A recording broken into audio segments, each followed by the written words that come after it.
ആകാശവാണി. നമസ്കാരം. പ്രത്യേക വാർത്താ ബുള്ളറ്റിൻ വായിക്കുന്നത് ശ്യാമ.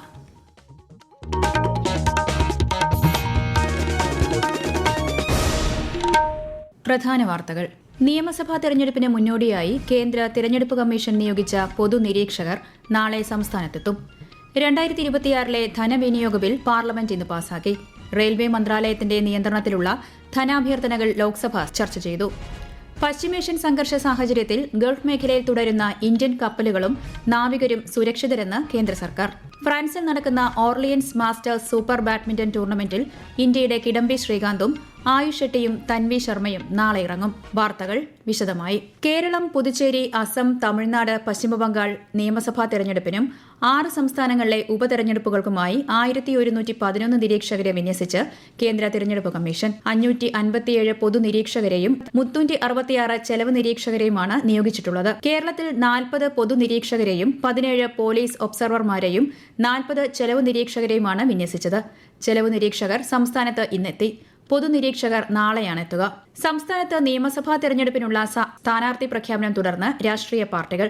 കോൺഗ്രസ് ഇന്ന് 55 സ്ഥാനാർത്ഥികളുടെ പട്ടിക പുറത്തിറക്കി. വിശദാംശങ്ങളിലേക്ക്. കെ മുരളീധരൻ വട്ടിയൂർക്കാവിലും വി.ഡി. സതീശൻ പറവൂരിലും രമേശ് ചെന്നിത്തല ഹരിപ്പാടും ജനവിധി തേടും. തിരുവഞ്ചൂർ രാധാകൃഷ്ണൻ കോട്ടയത്തും സണ്ണി ജോസഫ് പേരാവൂരിലും ഐഷ പോറ്റി കൊട്ടാരക്കരയിലും രമേശ് പിഷാരടി പാലക്കാടും മത്സരിക്കും. ബിന്ദു കൃഷ്ണ കൊല്ലത്തും വി.ടി. ബൽറാം തൃത്താലയിലും പി.സി. വിഷ്ണുനാഥ് കുണ്ടറയിലും മത്സരിക്കും. പാലക്കാട്, തൃപ്പൂണിത്തുറ മണ്ഡലങ്ങളിലൊഴികെ എല്ലാ സിറ്റിംഗ് എം.എൽ.എമാരും മത്സരരംഗത്തുണ്ട്. മുസ്ലിം ലീഗ് ഇന്ന് 25 സ്ഥാനാർത്ഥികളുടെ പട്ടിക പുറത്തിറക്കി. പി.കെ. കുഞ്ഞാലിക്കുട്ടി മലപ്പുറത്ത് നിന്നും, കെ.എം. ഷാജി വേങ്ങരയിൽ നിന്നും, ഫാത്തിമ തെഹ്ലിയ പേരാമ്പ്രയിൽ നിന്നും ജനവിധി തേടും. മങ്കടയിൽ മഞ്ഞളാംകുഴി അലിയും, മണ്ണാർക്കാട് എൻ ഷംസുദ്ദീനും, ഏറനാട് പി.കെ. ബഷീറും, കൊടുവള്ളിയിൽ പി.കെ. ഫിറോസും, പെരിന്തൽമണ്ണയിൽ നജീബ് കാന്തപുരവും, കൂത്തുപറമ്പിൽ ജയന്തിരാജനും മത്സരിക്കും. പുനലൂർ, ചേലക്കര മണ്ഡലങ്ങളിലെ സ്ഥാനാർത്ഥികളെ വൈകാതെ പ്രഖ്യാപിക്കുമെന്നും ലീഗ് സംസ്ഥാന പ്രസിഡന്റ് പാണക്കാട് സയ്യിദ് അലി ശിഹാബ് തങ്ങൾ അറിയിച്ചു. News desk, Akashvani. കേരള കോൺഗ്രസ് 8 പേരുടെ സ്ഥാനാർത്ഥി പട്ടിക പുറത്തിറക്കി. കടുത്തുരുത്തിയിൽ മോൻസ് ജോസഫും ഇരിഞ്ഞാലക്കുടയിൽ തോമസ് ഉണ്ണിയാടനും തിരുവല്ലയിൽ വർഗീസ് മാമനും ജനവിധി തേടും. എൻ.ഡി.എ ഘടകകക്ഷിയായ 2020 ഇന്ന് തൃപ്പൂണിത്തുറ, ഏറ്റുമാനൂർ തുടങ്ങി വിവിധ മണ്ഡലങ്ങളിലെ സ്ഥാനാർത്ഥികളെ പ്രഖ്യാപിച്ചു. ഏറ്റുമാനൂരിൽ വീണ നായരും, പെരുമ്പാവൂരിൽ ലക്ഷ്മിപ്രിയയും, കൊടുങ്ങല്ലൂരിൽ വർഗീസ് ജോർജുമാണ് 2020 സ്ഥാനാർത്ഥികൾ. CPIM 81 പേരുടെയും CPI 25 പേരുടെയും BJP 47 സ്ഥാനാർത്ഥികളുടെയും പട്ടിക കഴിഞ്ഞ ദിവസങ്ങളിൽ പുറത്തിറക്കിയിരുന്നു. Kerala Congress M, NCP, BDJS ഉൾപ്പെടെയുള്ള രാഷ്ട്രീയ പാർട്ടികളും ഇന്നലെ സ്ഥാനാർത്ഥികളെ പ്രഖ്യാപിച്ചു. ഏപ്രിൽ 9-ന് വോട്ടെടുപ്പ് നടക്കുന്ന കേരളം, പുതുച്ചേരി, അസം എന്നിവിടങ്ങളിൽ നാമനിർദ്ദേശ പത്രികാ സമർപ്പണം പുരോഗമിക്കുകയാണ്. ഈ മാസം 23 വരെയാണ് പത്രിക സമർപ്പിക്കാനുള്ള സമയപരിധി. 24-നാണ് പത്രികകളുടെ സൂക്ഷ്മ പരിശോധന. 26 വരെയാണ് പത്രിക പിൻവലിക്കാൻ സമയം. വോട്ടെണ്ണൽ മെയ് 4-ന് നടക്കും.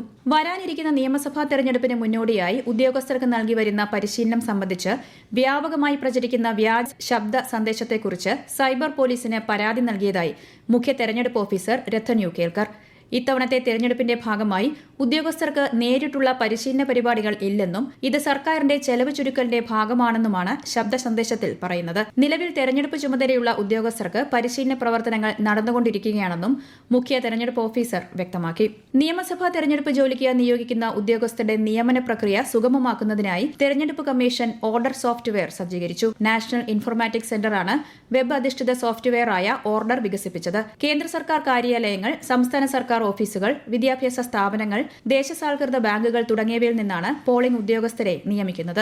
നിയമസഭാ തെരഞ്ഞെടുപ്പിൽ വീട്ടിൽ വോട്ട് ചെയ്യുന്നവർ ഈ മാസം 20-നകം അപേക്ഷ നൽകണമെന്ന് തെരഞ്ഞെടുപ്പ് കമ്മീഷൻ. കമ്മീഷന്റെ പോർട്ടലിൽ നിന്ന് ഡൌൺലോഡ് ചെയ്തെടുത്ത ഫോം 12D-യിൽ ബൂത്ത് ലെവൽ ഓഫീസർ മുഖേനയോ നേരിട്ട് റിട്ടേണിംഗ് ഓഫീസർക്കോ നൽകാമെന്ന് മുഖ്യ തെരഞ്ഞെടുപ്പ് ഓഫീസർ അറിയിച്ചു. 85 വയസ്സ് പിന്നിട്ടവർക്കും 40% ഭിന്നശേഷിയുള്ളവർക്കുമാണ് വീട്ടിൽ വോട്ട് ചെയ്യാനാകുക.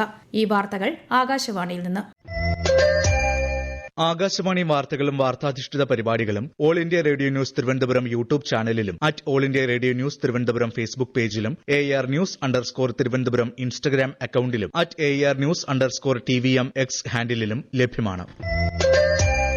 സംസ്ഥാനത്ത് വോട്ടർ പട്ടികയിൽ പേര് ചേർക്കാൻ സാധിക്കാത്തവർക്ക് ഈ മാസം 23 വരെ പേര് ചേർക്കാൻ അവസരം. voters.eci.gov.in എന്ന വെബ്സൈറ്റിലൂടെയോ ECI നെറ്റ് മൊബൈൽ ആപ്ലിക്കേഷൻ വഴിയോ ബൂത്ത് തല ഓഫീസർ വഴിയോ അപേക്ഷിക്കാം. നിയമസഭാ തെരഞ്ഞെടുപ്പുമായി ബന്ധപ്പെട്ട് AI ഉപയോഗിച്ച് നിർമ്മിക്കുന്ന പ്രചാരണ സാമഗ്രികൾ ഉപയോഗിക്കുന്നതിന് തെരഞ്ഞെടുപ്പ് കമ്മീഷൻ കർശന നിയന്ത്രണങ്ങൾ ഏർപ്പെടുത്തും. കൂടുതൽ വിവരങ്ങളുമായി തിരുവനന്തപുരത്ത് നിന്നും ആകാശവാണി ലേഖകൻ സ്മിതി എം പള്ളുരുത്തി. നിർമ്മിത ബുദ്ധി ഉപയോഗിച്ച് നിർമ്മിക്കുന്ന ചിത്രങ്ങൾ, വീഡിയോ, ഓഡിയോ എന്നിവയിൽ AI ഉപയോഗിച്ച് നിർമ്മിച്ചത് എന്ന കൃത്യമായ ലേബൽ ഉണ്ടായിരിക്കണം എന്നാണ് തെരഞ്ഞെടുപ്പ് കമ്മീഷൻ നൽകിയിട്ടുള്ള കർശനമായ നിർദ്ദേശം. ദൃശ്യമായ സ്ഥലത്തിന്റെ 10% വരുന്ന രീതിയിലായിരിക്കണം ഇക്കാര്യം വ്യക്തമാക്കേണ്ടത്.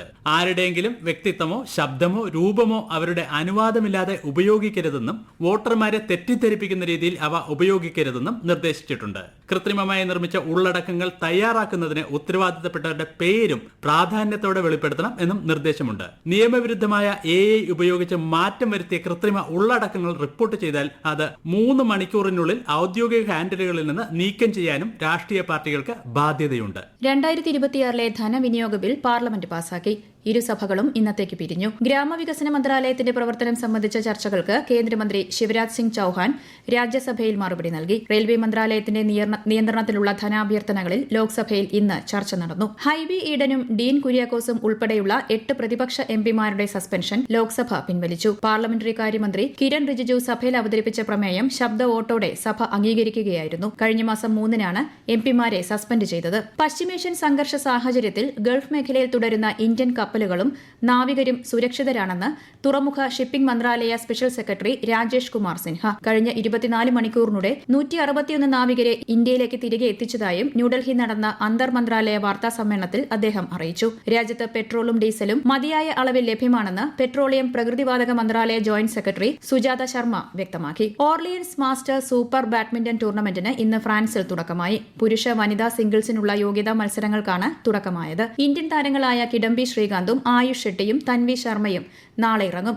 തോളിനേറ്റ പരിക്കിനെ തുടർന്ന് HS പ്രണോയ് ടൂർണമെന്റിൽ നിന്ന് പിന്മാറി. ഉപഭോക്താക്കൾക്ക് നൽകുന്ന എല്ലാ ഭക്ഷ്യവസ്തുക്കളുടെയും ഗുണനിലവാരം വിൽപ്പനക്കാർ ഉറപ്പാക്കണമെന്നും മാനദണ്ഡങ്ങളിൽ വിട്ടുവീഴ്ച പാടില്ലെന്നും കേന്ദ്ര ഭക്ഷ്യ സംസ്കരണ വ്യവസായ മന്ത്രി ചിരാഗ് പാസ്വാൻ ന്യൂഡൽഹിയിൽ നടന്ന ന്യൂട്രി ഭാരത് 2026 പരിപാടിയെ അഭിസംബോധന ചെയ്യവെയാണ് അദ്ദേഹം ഇക്കാര്യം വ്യക്തമാക്കിയത്. ഗുണനിലവാര മാനദണ്ഡങ്ങൾ, സുരക്ഷ എന്നിവയുമായി ബന്ധപ്പെട്ട വെല്ലുവിളികൾ നേരിടാൻ കൂട്ടായ ശ്രമങ്ങൾ ആവശ്യമാണെന്നും കേന്ദ്രമന്ത്രി അഭിപ്രായപ്പെട്ടു. ശബരിമല സ്വർണ്ണ അപഹരണ കേസിൽ തന്ത്രി കണ്ഠരര് രാജീവർക്കെതിരെ തെളിവില്ലെന്ന വിചാരണ കോടതി പരാമർശങ്ങൾ ഹൈക്കോടതി സ്റ്റേ ചെയ്തു. തന്ത്രിയുടെ ജാമ്യം റദ്ദാക്കണമെന്ന അപ്പീലും ഹൈക്കോടതി പരിഗണിച്ചു. SITയുടെ അപ്പീലിൽ തന്ത്രിക്ക് ഹൈക്കോടതി നോട്ടീസ് അയച്ചു. ജസ്റ്റിസ് A ബദറുദ്ദീൻ അധ്യക്ഷനായ ബെഞ്ചിന്റേതാണ് വിധി. തൊണ്ടി മുതൽ തിരിമറി കേസിൽ കുറ്റക്കാരനാണെന്ന തിരുവനന്തപുരം സെഷൻസ് കോടതി വിധി മരവിപ്പിക്കണമെന്ന മുൻ MLA ആന്റണി രാജുവിന്റെ ഹർജി ഹൈക്കോടതി തള്ളി. ഇതോടെ തെരഞ്ഞെടുപ്പിൽ മത്സരിക്കുന്നതിനുള്ള ആന്റണി രാജുവിന്റെ അയോഗ്യത തുടരും. ജസ്റ്റിസ് C ജയചന്ദ്രനാണ് ഹർജി പരിഗണിച്ചത്. നിയമസഭാ തെരഞ്ഞെടുപ്പിന് മുന്നോടിയായി IPS ഉദ്യോഗസ്ഥർക്കുള്ള സ്ഥലംമാറ്റം സംബന്ധിച്ച ഉത്തരവ് കേന്ദ്ര തെരഞ്ഞെടുപ്പ് കമ്മീഷൻ വീണ്ടും പുറത്തിറക്കി. Merin Joseph IPS Kozhikode city police കമ്മീഷണറായി നിയമിതയാകും. Sreenarayanan IPS Thrissur range deputy inspector general of പോലീസായി തുടരാനും അനുമതി നൽകി. പ്രധാന വാർത്തകൾ വീണ്ടും. നിയമസഭാ തെരഞ്ഞെടുപ്പിന് മുന്നോടിയായി കേന്ദ്ര തെരഞ്ഞെടുപ്പ് കമ്മീഷൻ നിയോഗിച്ച പൊതുനിരീക്ഷകർ നാളെ സംസ്ഥാനത്തെത്തും. 2026 ധനവിനിയോഗ ബിൽ പാർലമെന്റ് ഇന്ന് പാസാക്കി. റെയിൽവേ മന്ത്രാലയത്തിന്റെ നിയന്ത്രണത്തിലുള്ള ധനാഭ്യർത്ഥനകൾ ലോക്സഭ ചർച്ച ചെയ്തു. പശ്ചിമേഷ്യൻ സംഘർഷ സാഹചര്യത്തിൽ ഗൾഫ് മേഖലയിൽ തുടരുന്ന ഇന്ത്യൻ കപ്പലുകളും നാവികരും സുരക്ഷിതരെന്ന് കേന്ദ്ര സർക്കാർ. ഫ്രാൻസിൽ നടക്കുന്ന ഓർലിയൻസ് മാസ്റ്റർ സൂപ്പർ ബാഡ്മിന്റൺ ടൂർണമെന്റിൽ ഇന്ത്യയുടെ കിഡംബി ശ്രീകാന്തും ആയുഷ് ഷെട്ടിയും തൻവി ശർമ്മയും നാളെ ഇറങ്ങും. പ്രത്യേക വാർത്താ ബുള്ളറ്റിൻ കഴിഞ്ഞു. അടുത്ത വാർത്താ പ്രക്ഷേപണം നാളെ രാവിലെ 6:45.